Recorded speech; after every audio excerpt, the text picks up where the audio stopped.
लग्नाचे दागिने म्हणजे श्रीमंत पेशवाई दागिने, नाशिकचे सुप्रसिद्ध सराफ मयूर अलंकार सराफ। ताज्या बातम्यांसाठी नाशिक न्यूजच्या YouTube चॅनलला सबस्क्राईब करा आणि बेल आयकॉनला प्रेस करा।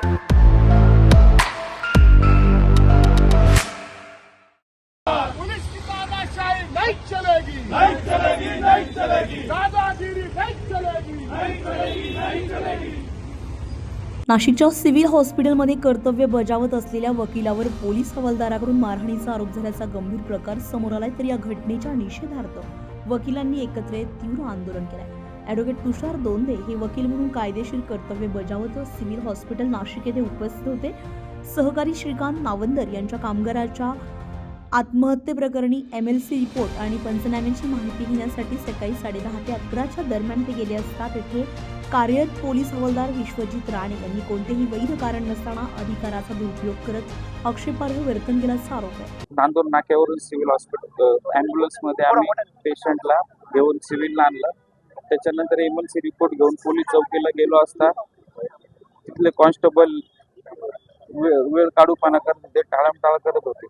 त्याच्यानंतर मी त्यांना दरवाजा उघडला, म्हटलं साहेब मध्ये येऊ का?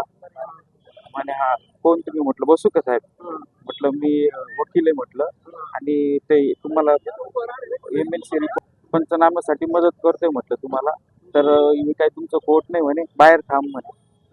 आणि माझी शारीरिक भाषा करायला लागल्या। म्हटलं साहेब रिस्पेक्टली बोला, मी वकील आहे म्हटलं, हे तुमचं कोर्ट नाही म्हणे, तिकडे शांतपणा वकील कोर्टात करायचा म्हणे। आणि उठून मला धक्काबुक्की केली आणि 2-3 कानाखाली मारले। त्याच्यानंतर मी मोबाईल काढून व्हिडिओ काढायला लागलो, मोबाईल हिसकावण्याचा प्रयत्न केला आणि मोबाईलमध्ये व्हिडिओमध्ये पण आलेले की त्यांनी मला शिवीगाळ केलेली आणि तुझ्यावर खोटा गुन्हा दाखल करेल असे हे सिव्हिलच्या इथे ती पोलीस चौकी आहे ना सरकारवाड्याची, त्यांनी नाव व्हिडिओमध्ये नाव त्यांचं विश्वजित राणे असं सांगितलेलं आहे। वकिलांवर मागच्या काही काळापासून कायम हल्ले होत असतात, पण यावेळेस जो हल्ला झाला आहे तो स्वतः पोलीस प्रशासनामधील एका कर्मचाऱ्याकडनं झालेला आहे।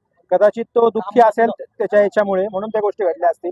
त्याच्यामुळे तुम्ही बघू शकता की आमच्या या वकिलाला कशा पद्धतीने कानाच्या पडद्याला इजा झालेली आहे या रिपोर्टमध्ये स्पष्ट दिसत आहे। म्हणजे एवढ्या मोठ्या प्रमाणावर मारहाण करायची काही गरज नव्हती। जे काही त्यांचं म्हणणं होतं त्यांनी ते सांगायला पाहिजे होतं। तरी माझी अशी मागणी की संबंधितांवर योग्य ती कारवाई व्हायला पाहिजे।